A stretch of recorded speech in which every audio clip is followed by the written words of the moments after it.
A paz do Senhor, louvado, adorado e engrandecido seja o nome do nosso Deus. Hoje a palavra que nós trazemos para a meditação está em 1 Samuel 38. E o tema da nossa mensagem é uma vida guiada por Deus. Então consultou Davi ao Senhor, dizendo: perseguirei eu a esta tropa? Alcançá-la-ei? E lhe disse: persegue-a, porque de certo a alcançarás, e tudo libertarás. Esse cenário aqui de Davi era o seguinte: Davi estava sendo perseguido por Saul, e ele foi se esconder na terra dos filisteus, se aliou ao exército filisteu, e enquanto ele estava lá tentando lutar contra Israel, sendo aliado do inimigo de Israel, os amalequitas estavam onde ele havia deixado os bens, os pertences e a sua família, ele e todo aquele exército que caminhava com ele. Então, quando o Senhor tocou o coração dos príncipes dos filisteus e esses rejeitaram a ajuda de Davi, Davi foi convidado a se retirar do acampamento deles e aí voltou para o local onde tinha deixado sua família e seus bens. Chegando lá, ele, Davi, e aquele exército que caminhava com ele, eles constataram que tudo que pertencia a eles tinha sido levado pelo inimigo. Por que aconteceu isso? Porque ele estava no lugar errado, lutando a luta errada, e principalmente ele estava lutando contra o exército de Deus, ele estava lutando contra Israel.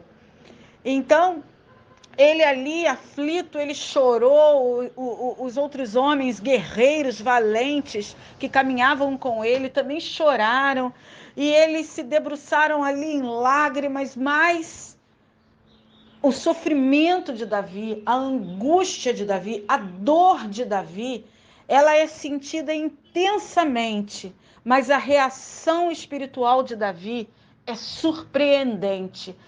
A gente vê isso em várias passagens. Quando o primeiro filho dele, com Betseba, morre, antes de morrer, quando estava ali no leito de morte, doente, Davi estava chorando, se rasgando e orando a Deus e pedindo que poupasse a vida do menino. E quando ele recebe a notícia de que o menino havia falecido, ele imediatamente se levanta, se banha, faz a barba, se arruma e vai oferecer um sacrifício ao Senhor. A reação espiritual de Davi é muito rápida. E eu creio que Davi é segundo o coração de Deus, porque a fé dele, o alinhamento dele espiritual com Deus, nem sempre o impedia de errar, porque ele é um ser humano. Mas ele estava sempre numa conexão que dava a ele uma reação muito rápida de encontrar no Senhor a resposta, o amparo que ele precisava.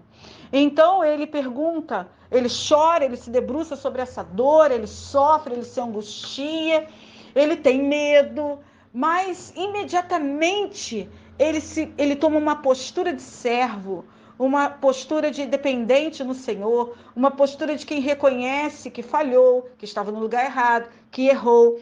E ele vai ao dono de tudo, ao Todo-Poderoso, ao grande eu sou, e ele fala assim: Senhor, perseguirei eu esta tropa? Ou seja, ele queria do Senhor a resposta se era ou não para ele ir buscar a própria família. Nos parece lógico que sim, mas ele pergunta a Deus se é para ele ir, se essa peleja é dele, se essa peleja é para ele colocar a mão, ou se é para ele esperar que Deus o faça. E Deus disse: persegue, porque você vai alcançar e tudo será liberto. Mas tudo começou com Davi se reposicionando no lugar certo. No momento em que ele estava lá no acampamento dos filisteus, tentando guerrear a guerra dos filisteus contra Israel, ele fala em determinado momento para o capitão assim: deixe que eu lute com vocês e vocês verão do que eu sou capaz. Ele coloca nele a capacidade de todas as guerras que ele venceu. Mas quando ele chega lá no acampamento dele e vê que tudo que era dele foi tomado, ele é recolocado no lugar dele de submissão a Deus. E aí, aquele homem valente que estava disposto a lutar contra o exército de Israel em favor dos filisteus, pergunta a Deus: olha, Senhor, desculpa, tá? Me perdoa, eu fui colocado no meu lugar de novo, de submissão, de que a capacidade vem do Senhor, a soberania é sua. É para eu ir ou é para eu não ir? Eu vou conseguir ou não vou conseguir? Então, isso nos faz refletir que a nossa dependência está em Deus e que muitas vezes a gente é colocado num lugar de perda para que possamos retornar ao lugar de vitória. Em Romanos 5:20 diz o seguinte: a lei foi introduzida para que a transgressão fosse ressaltada. Ou seja, a lei a lei é algo que serve para que nós tenhamos um limite, para que nós venhamos a obedecer, para que nós venhamos a ser alertados e punidos e advertidos, né, e tudo mais, quanto àquilo que nós estamos fazendo de errado. Ou seja, a lei do Senhor, a advertência do Senhor, como é que se diz? O chamado do Senhor foi introduzido no nosso meio, o que aparentemente nos leva a uma derrota, mas ele foi introduzido ali para que a transgressão que estamos fazendo, cometendo, fosse ressaltada. Porque muitas vezes nós estamos errando, muitas vezes nós estamos pecando contra Deus, entristecendo o coração do Espírito Santo, mas estamos confortáveis naquilo, não enxergando o nosso erro, não enxergando aquilo que estamos fazendo. Às vezes a gente atribui o que entristece o Espírito Santo só se você rouba, se você mata, se você comete se você fala uma grande mentira. Mas existem outras coisas que também entristecem o coração do Espírito Santo. O temer excessivamente, a falta de fé excessiva, aparentemente se tem fé, mas quando vem a tempestade, onde é que está a fé? Atribuímos a tempestade a Satanás, a uma retaliação do inferno, quando a palavra de Deus diz que nenhum dano ele poderá nos causar se nós estivermos posicionadas em Deus, se estivermos em obediência àquilo que Jesus mandou que nós façamos. Então, no mundo tereis aflições, mas tem de bom ânimo, eu venci o mundo. Então, se você está em paz com Cristo e fazendo a obra de Deus, aflições virão, mas nenhum dano Satanás poderá nos causar. Então, eu creio que isso entristece o Espírito Santo. Quando as situações de ruim acontecem na nossa vida e a gente atribui a Satanás um poder que ele não pode ter contra nós se nós estamos em Cristo. Porque isso faz com que Cristo seja mentiroso, com que Cristo não opere na nossa vida o cuidado, a manutenção da nossa vida, a manutenção daquilo que Deus tem nos dado, porque entramos numa perda, porque fizemos algo para Jesus, e aí Satanás veio como retaliação, nos atacando. E Jesus não é capaz de nos proteger, não é capaz de vencer por nós essa batalha, quando ele diz que nenhum dano nos causará o inferno. Então, eu creio sinceramente que esses posicionamentos mentais entristecem o Espírito Santo. Em Josué 7:8, nós vemos o exército de Israel perdendo a batalha para um adversário pequeno. E vemos Israel vencendo a batalha contra esse mesmo adversário. A diferença era sem Deus e com Deus. Em pecado, Israel perde para Ai. Em obediência, Israel vence Ai. Em Lucas 6,46 diz: porque vocês me chamam Senhor, Senhor, e não fazem o que eu digo. Veja bem, Deus, ele nos deu a armadura para a gente usar. Ele nos deu a palavra para a gente meditar nela de dia e de noite. Não deixe de falar as palavras deste livro da lei e de meditar nelas de dia e de noite, para que você cumpra fielmente tudo que nele está escrito. Só então os seus caminhos prosperarão e você será bem-sucedido. Josué 1:8. Então, se nós não estamos a cada aflição meditando na palavra, buscando a resposta na palavra, nós vamos estar em desobediência. E em desobediência nós vamos às guerras e às batalhas sozinho. Em Atos 5:29, Pedro e os outros apóstolos responderam: é preciso obedecer antes a Deus do que os homens.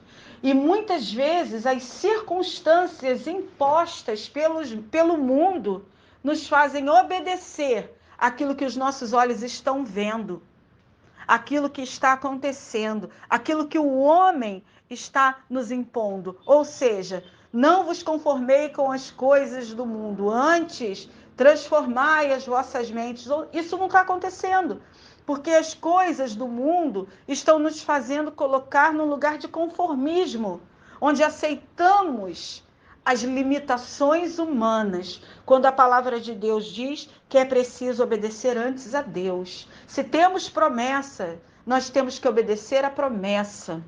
Se Deus nos diz que nós vamos alcançar algo, nós temos que, a partir do momento que essa palavra é lançada, trabalhar a nossa vida para alcançar esse algo, obedecer esse chamado, obedecer essa ordem que Deus nos deu.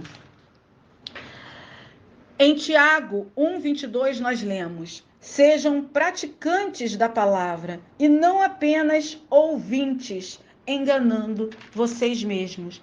Quando nós ouvimos a exortação do Senhor, quando nós buscamos na palavra do Senhor uma resposta para algo que nós estamos passando, não basta apenas nós sermos ouvintes, nós sermos leitores.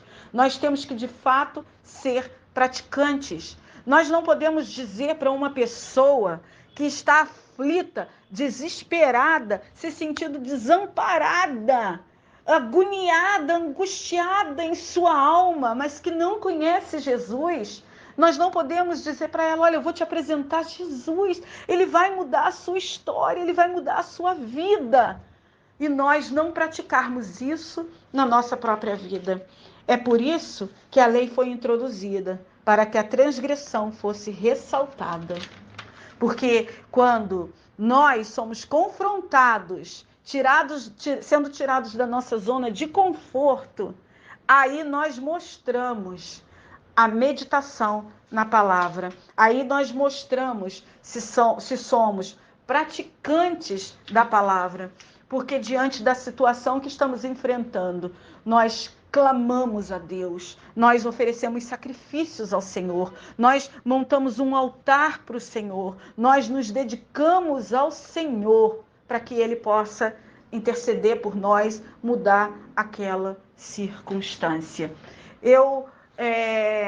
Hoje eu ouvi uma pessoa dizer para mim o seguinte, que ela tinha 2 irmãos, e a mãe dela teve um AVC e ficou com um problema sério de memória e comportamental e não deixa ela dormir, e que ela está sozinha cuidando da mãe, e que os irmãos não querem ajudá-la, e que ela ia colocar a mãe numa casa de repouso. Ela estava falando aquilo como se me pedisse uma aprovação ou um conselho, e eu olhei para ela e falei: onde você encontra isso na palavra de Deus?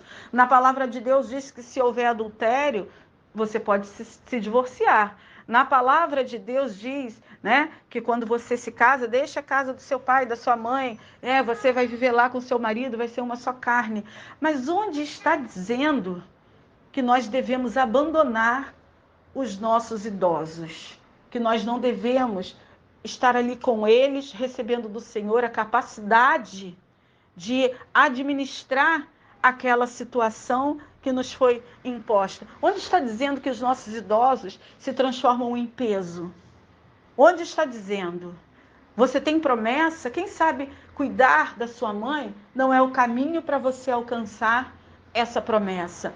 Então, veja bem, tudo está na palavra. Tudo nós temos que buscar na palavra. O que não está na palavra não é de Deus, porque ali tem orientação para absolutamente tudo. Absolutamente tudo. E nós devemos entender que até Jesus aprendeu a obedecer. Em Hebreus 5, 8, 9 diz assim: embora sendo filho, ele aprendeu a obedecer por meio daquilo que sofreu. E uma vez aperfeiçoado, tornou-se a fonte da salvação eterna para todos os que lhe obedecem. Então, os sofrimentos aos quais nós somos submetidos, nós não podemos creditar a Satanás como uma retaliação à obra que nós estamos fazendo, mas há um aprimoramento de Deus nas nossas vidas, para que nós venhamos a ter ressaltadas as transgressões que ainda cometemos contra o Espírito Santo, mesmo que involuntariamente, mas que nos impedem, são pedras de tropeço para nós seguirmos adiante, para nós passarmos para um outro nível, para nós evoluirmos. E essa pedra de tropeço amarra nossa mente. E se nós não ficarmos atentas e não tomarmos logo uma posição espiritual de filhas do rei, de autoridade espiritual, essa pedra é lançada no mar. E ela vai para o fundo, porque pedra pesa, e leva junto a nossa fé, a nossa esperança. Leva junto o nosso cérebro, o lugar do nosso cérebro, onde habita o nosso coração. E nós perdemos todas as esperanças e nos desesperamos. E acabamos por não confiar, e não ter fé, e não acreditar, e não buscar mais em Deus, nos conformando com aquela situação de perda, como se perdida ela realmente estivesse. Há coisas que Deus tira da nossa vida, e há coisas que nós desistimos de ter. Então, em nome de Jesus, que essa palavra que veio aqui para mim e também para as irmãs, que ela nos posicione numa condição de obediência. E condição de obediência, pelo que eu entendi de Deus meditando sobre isso, é uma condição de obediência como autoridade espiritual. E não como submetidas às perdas que o inferno quer nos causar, mas como autoridade espiritual, que tem o poder de libertar, de curar, em nome de Jesus Cristo. Que nós venhamos a ter uma vida guiada por Deus, consultando ao Senhor como Davi consultou, dizendo: perseguirei eu a esta tropa? Alcançá-la-ei? E se a resposta do Senhor for: persegue-a, porque de certo alcançarás e tudo libertarás, então ali nós temos unção, nós temos força, nós temos poder, nós temos autoridade, e nenhum dano Satanás poderá nos causar. Então, que venhamos a confiar no cuidado do Senhor na nossa vida e a entender que se estamos sofrendo danos, que se estamos sofrendo perdas, não é pela obra que praticamos, mas é pela própria palavra de Deus, que diz que a lei foi introduzida para que a transgressão fosse ressaltada. Mas ele finaliza: aqueles que obedecem a Deus, eu estou grifando isso, não está no texto, mas eu estou grifando isso. Aqueles que obedecem a Deus e que entendem que a lei foi introduzida para que a transgressão que cometemos seja ressaltada e obedecemos para mudar, para transformar, para abandonar, aí vai viver o restante desse versículo que está em Romanos 5:20, que diz: mas onde aumentou o pecado, transbordou a graça. Louvado, adorado, engrandecido seja o nome do Senhor. Essa é a palavra para a meditação de hoje. Que o Senhor faça essa palavra prosperar no coração de cada uma, fazendo aquilo que apraz a Ele. Muito obrigada pela oportunidade. É um prazer sempre para o meu coração falar a palavra do Senhor. Amém e amém. Gostou da palavra? Não esqueça de se inscrever no canal, apertar o sininho para receber novas notificações, curtir e compartilhar. Vamos propagar a palavra do Senhor. Amém?